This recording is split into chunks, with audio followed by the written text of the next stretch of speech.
Muy buenas, queridos hermanos, que el Señor los bendiga. Eh, Voy a hablar ahora en la segunda parte sobre lo que es la problemática esta de las adicciones. Ya el encuentro pasado, el vídeo pasado, había dado una especie de introducción, ¿sí? Había dicho que esta enfermedad no tiene cura conocida, pero se puede detener, sí que tiene recuperación, que es uno de los libros que voy a utilizar, y, y eso es lo importante, saber que tiene recuperación y que dentro de, un poco para entrar en el contexto de esto de cuando yo digo que no tiene cura, cuando pasan muchos años, aparece una especie de, podemos decir, cura, entre comillas, de lo que es el deseo, se pierde el deseo de consumir, se pierde el deseo de consumir lo que sea, sustancias, sexo, pornografía, como había nombrado la otra vez, todos los tipos y más de adicciones que existen, se pierde el deseo, uno abandona eso, ya no es que se olvida, pero se da cuenta que ya no es para él o para ella, que ya no lo desea, pero lo que queda es una vulnerabilidad, ¿sí? Es como que quedan, hay una canción de una novela o sí, algo así que hace muchos años estaban acá, se llamaba Chiquititas, había una canción que se llamaba Tengo el corazón con agujeritos y no los puedo curar. Bueno, un poco vamos a tomarlo un poco con gracia, claro, uno reconoce como esta nenita que es que fue abandonada, que bueno, pero que tiene una familia, que son sus compañeritas, que bueno, y las ama y bueno, tiene una vida por delante y lo sabe, ¿no? Pero hay cosas en el corazón las cuales curar y a eso me refiero cuando no tiene cura, cuando pasan años y ya uno no consume, tiene una buena vida, empieza a ser un miembro dedicado a la sociedad, hace un servicio y es de bendición para los demás. De eso se trata cuando yo explico que no tiene cura, ¿sí? Ahora, los primeros años hay que tener cuidado porque el deseo puede estar, el deseo de consumir, la abstinencia, existen varios tipos de abstinencia, no solo la física, sino la mental, psicológica.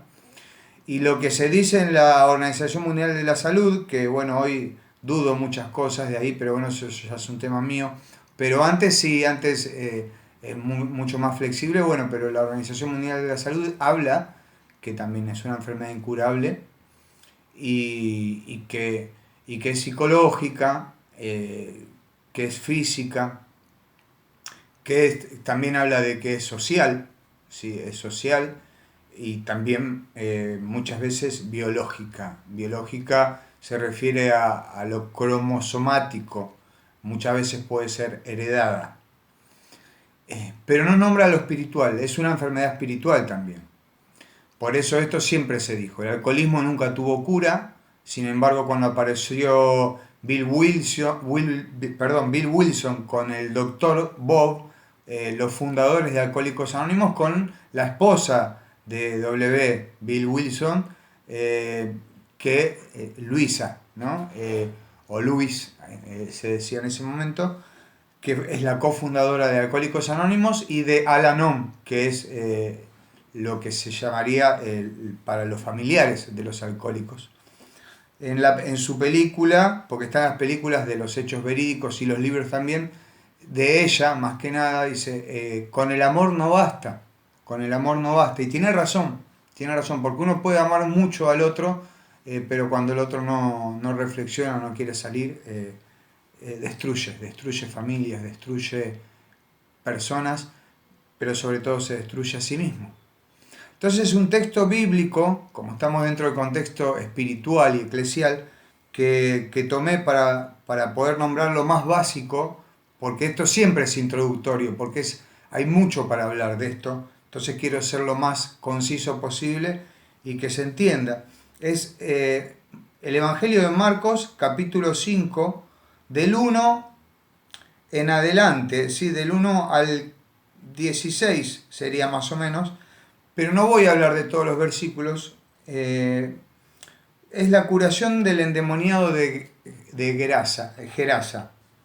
Dice así: llegaron a la otra orilla del mar, a la región de los Gerasenos. Apenas Jesús desembarcó, le salió al encuentro desde el cementerio un hombre poseído por un espíritu impuro. Él habitaba en los sepulcros y nadie podía sujetarlo, ni siquiera con cadenas. Muchas veces lo habían atado con grillos y cadenas, pero él había roto las cadenas y destrozado los grillos, y nadie podía dominarlo. Día y noche vagaba entre los sepulcros y por la montaña, dando alaridos e hiriéndose con piedras. Al ver de lejos a Jesús, vino corriendo a postrarse ante él, gritando con fuerza: ¿qué quieres de mí, Jesús, Hijo de Dios Altísimo? Te conjuro, Dios, no me atormentes. Porque Jesús le había dicho, ¿sí? No lo dice acá, pero ya le había dicho: sal de este hombre, espíritu impuro. Después le preguntó: ¿cuál es tu nombre? Él respondió: mi nombre es Legión, porque somos muchos, y le rogaba con insistencia que no lo expulsara de aquella región. Había allí una piedra de cerdos. Bueno, y el Señor Jesús expulsa los espíritus a los cerdos, que es lo que piden los espíritus. Y luego dice más adelante, me voy al versículo 14, los cuidadores huyeron y difundieron la noticia en la ciudad y en los poblados. La gente fue a ver qué había sucedido. Cuando llegaron en donde estaba Jesús, vieron sentado, vestido en su sano juicio, recuerden esta palabra, en su sano juicio, al que había estado poseído por aquella legión, y se llenaron de temor. Los testigos del hecho le contaron lo que había sucedido con el endemoniado y con los cerdos. Entonces empezaron a pedirle a Jesús que se alejara de su territorio. Es palabra de Dios. Te alabamos, Señor. Bien, un poco de esto tiene que ver la recuperación, ¿no? Siempre lo estoy enfocando desde el lado cristiano, aunque no interesa si la persona que se está recuperando tiene que hacerse cristiana. Puede creer, yo en esto tengo que ser flexible, mis hermanos, y ustedes también, ¿sí? Si tienen a alguien que está padeciendo esta enfermedad, si tienen a alguien que está sufriendo, no le impongan que tiene que creer en Jesucristo, no le impongan que tiene que hacer esto o lo otro, porque la persona va a salir huyendo, ¿sí? Propónganle con mucho amor una buena noticia, como dije en el vídeo pasado. Un tema de los tratamientos para salir de la adicción: existen varios tipos de tratamiento. Hoy en día hay drogas muy pesadas, hablando específicamente de las sustancias que se necesitan de internación, pero aún así yo conozco personas que estuvieron metidas con el Paco, bueno, personas que vivieron toda su vida de adicción inyectándose y no necesitaron de ningún medicamento para salir adelante. Simplemente se metieron en un grupo. Yo no estoy diciendo ni idolatrando que Narcóticos Anónimos o Alcohólicos Anónimos sea lo mejor, pero es lo que mejor funciona en muchos, porque hay miles y miles de adictos diariamente que se recuperan, y aparte es gratis. Pero bueno, en muchos casos por cuestiones de familia, porque son niños, nenes, que hasta los padres se drogan, necesitan de una internación durante un tiempo. Un grave error es cuando se da la alta alcohólica. La alta alcohólica no tiene que existir, porque el alcohol es una droga, mis hermanos. Dentro de todo esto es una droga. Es algo que muchas veces gente media rebelde que me decía: pero yo no tengo problemas con el alcohol. Y entonces no tomes, le digo. Y entonces, claro, se enojaban, pero yo se lo decía con mucho respeto. Y digo: si no tenés problema con el alcohol, no tomes, porque vas a ver que eso te va a llevar a tener el deseo. La persona que empieza a consumir, cuando hablo del alcoholismo, un vaso de alcohol, no está pensando en ese vaso ni lo está disfrutando como un bebedor social. Está pensando ya en la siguiente botella, ¿sí? Está pensando en el efecto y no en el disfrute de tomar una bebida como cualquier hijo de hombre que se sienta a comer y se toma una botella de vino con la familia. No, es diferente. La mente del enfermo funciona de una manera distorsionada. Entonces, tomando esta palabra que acabo de decir, los tratamientos sirven, por supuesto, pero cuando se da el alta, no hablo de alta alcohólica, cuando se da el alta general, en realidad ahí empieza la recuperación. La recuperación no se hizo mientras uno está en una internación donde todo es una panacea, un paraíso, donde todo está bien, donde tienen una pileta de natación, donde tienen la comida servida por sus operadores, por sus psicólogos, por los terapeutas, por lo que sea.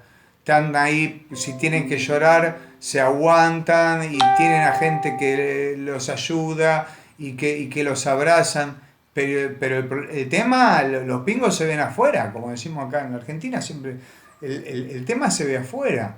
Afuera es donde hay que enfrentar la vida, afuera es donde hay que enfrentar los sentimientos, afuera es donde hay que aprender a ser vulnerables, como dije en el video anterior, afuera es donde se aprende a convivir con tristezas, con penas, con alegrías, con pérdidas, ¿sí? Entonces, una de las cosas que cuando uno sale de un tratamiento siempre existe lo que se llama información pública en los grupos de ayuda, que se va y se habla en los centros de tratamiento para que los muchachos o las muchachas, sea quien sea, también los que eligen otra identidad sexual, homosexualidad, transexualidad, eh, necesitan continuar para trabajar qué cosa, la parte espiritual. ¿Cómo se manifiesta? Y bueno, la adicción en la parte física se manifiesta en la compulsión. Es la compulsión, la abstinencia compulsiva física de querer consumir y de que no puede parar. Y la parte mental es la obsesión, el pensamiento constante, la idea fija, ¿sí? Y la parte espiritual es el egocentrismo. Si uno está tan vacío que uno es el propio Dios. Uno es su propio Dios. Y eso es lo que hay que cortar. Y eso es lo que hace Jesús acá en este Evangelio, tan rico y tan valioso, que está hablando de los 3 primeros pasos que voy a nombrar. Como esto es tan abarcativo, no puedo hablar porque se hablan de los 12 pasos, los famosos 12 pasos que están en todo tipo de tratamientos. Acá vemos que este hombre endemoniado se la pasaba gritando, estaba atado con grillos. Dice que las mismas personas del pueblo intentaron atarlo. O sea, es un modo de ayuda. Intentaron atarlo, no lo mataron. O sea, lo conocían. ¿Sí? Si nos ponemos en el contexto de lo que es el Evangelio de Marcos es un evangelio que explica los detalles. Es el primer evangelio que se escribió, ¿sí? Más o menos en el año 60. Es muy importante saber que es el evangelio que más detalles da sobre Jesús y sobre la vida. Y si nosotros vemos los estudios bíblicos que se hacen sobre el evangelio, vemos que acá hay una relación entre el endemoniado y el pueblo de Gerasa. Lo podrían haber matado, no sé, lo podrían haber echado, pero no lo hicieron. Intentaron atarlo, intentaron ayudarlo de algún modo, como pudieron, pero esa ayuda no bastaba, no bastaba. Y fíjense cómo este hombre, como este endemoniado, pues, andaba por lugares de muerte. Eso es lo que hace la persona que está con esta enfermedad. Anda por lugares de muerte, por valle de sombras, por valle de muerte constante. No hablo del valle de sombras de la crisis de fe que uno pasa. Hablo que se estanca y se queda ahí. Y está ahí. Vive con otros que también consumen, que están tomados por un espíritu de muerte, podemos decir, por los famosos demonios internos que habla San Ignacio de Loyola, que no tiene que ver con el diablo en sí, ¿no? Sino con ataques de adentro, con vulnerabilidades, con problemas psicológicos, de abandono, de tanto odio a la vida, ¿sí? Tanto odio a la vida que no se atreve a salir y termina tomado y caminando por lugares oscuros. Si hablamos de un cementerio, estamos hablando de vagar. Acá dice, vagaba entre los sepulcros, dando alaridos e hiriéndose, se lastimaba a sí mismo, todo el tiempo. Y una de las cosas que dicen en los textos de recuperación, dice que hacíamos daño a los demás, todo el tiempo lastimamos a unos, a otros, a nuestros familiares, amigos, pero sobre todo nos hacíamos daño a nosotros mismos. Eso es lo que dice el libro azul, que vendría a ser la Biblia de Narcóticos Anónimos, le digo yo. Y es muy importante saber esto, que hace daño a los demás, como lo estaba haciendo en el pueblo, pero sobre todo se hace daño a sí mismo. Entonces, ¿cuáles son los 3 primeros pasos? Los voy a nombrar, son 12, pero voy a nombrar para que no sea largo. Primero, admitimos que somos impotentes ante nuestra enfermedad de adicción, que nuestra vida se vuelve ingobernable. Primero, aprender a aceptar, aprender a admitir que no se puede con este problema, que yo no puedo. Entonces te nombró Éxodo 14:14, dice, ustedes quédense tranquilos, que Dios peleará la pelea por nosotros y ustedes no se preocupen por nada. Entonces sabemos que nosotros no tenemos que batallar con este problema. Tenemos que dejar que alguien más poderoso que nosotros le dé batalla a esto. Y no se trata de nosotros. Y a veces darle batalla no se trata de hacerse fanáticos de que Dios todo el tiempo está haciendo un milagro. Muchas veces el milagro de la vida es saber agachar la cabeza y decir, yo ya no puedo más con esto. Necesito ayuda, llévenme a un lugar, llévenme a un tratamiento.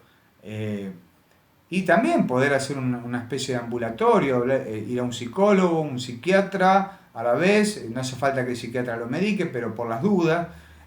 Con un operador terapéutico, que es lo que soy yo, operador universitario terapéutico para este tipo de patologías, y no solo esto, sino otras patologías, pero para infantos juveniles, ¿no? Para los jóvenes y para los adolescentes. Pero más allá de eso, de lo que yo sepa, no tiene nada que ver. Pueden estar los mejores terapeutas, pero si la persona no quiere salir, no sale. Pero acá está el tema de, no se trata solamente de que Dios pelee por nosotros, sino que una manera de saber que yo no puedo con este problema es decirle a los demás, mira, yo no puedo parar, lo intenté por mi cuenta, puse fuerza de voluntad y no lo logré. Intenté, ustedes me vieron, ustedes me han visto, van a ver muchos chicos que dicen, yo la controlo, o la quise controlar, pero hoy me doy cuenta que no puedo, cada vez se encierran más y sufren más. Segundo paso, llegamos a creer que un poder superior a nosotros mismos podía devolvernos el sano juicio. Y acá está, Jesús lo que hace, al liberarlo, los demás lo encuentran en su sano juicio. ¿Sí? Sano juicio ya es pensar bien, es saber distinguir lo bueno de lo malo. Antes se distinguía, pero ahora puedo ponerlo en obras. ¿Sí? Por ejemplo, un ejemplo de sano juicio es que si estás mal de salud vas al médico, si te duele la muela vas al dentista. Eso es un ejemplo de sano juicio. Ahora, me duele la muela y le pido a Dios que me cure la muela, eso no es un ejemplo de sano juicio. Eso se llama santurronería. Y después el tercer paso dice, decidimos poner nuestra voluntad y nuestra vida al cuidado de Dios, tal como lo concebimos. Poner el nombre que quieras. Alá, Buda, no sé, lo que se te ocurra. El Tao, el taoísmo. En este caso estamos con Jesucristo. Pero bueno, la idea es poder saber que existe un modo de recuperación, que hay esperanza, hay luz al final del túnel, como dice el dicho, y lo importante es saber esto, que se necesita una recuperación espiritual, y la parte espiritual va tocando las emociones, va tocando hasta lo físico, va tocando el pasado. Después hay otros pasos que tienen que ver con el perdón. Eso después me dirá la barca si quiere algo más o si esto está funcionando. Yo les agradezco, que Dios los bendiga y bueno, decimos al Señor un Padre Nuestro, todos juntos los que quieran acompañarme. Padre nuestro que estás en el cielo, santificado sea tu nombre, venga a nosotros tu reino. Hágase tu voluntad en la tierra como en el cielo. Danos hoy nuestro pan de cada día. Perdona nuestras ofensas, como también nosotros perdonamos a los que nos ofenden. No nos dejes caer en la tentación y líbranos del mal. Amén. En el nombre del Padre, del Hijo, del Espíritu Santo. Amén. Chao mis hermanos, que Dios los bendiga.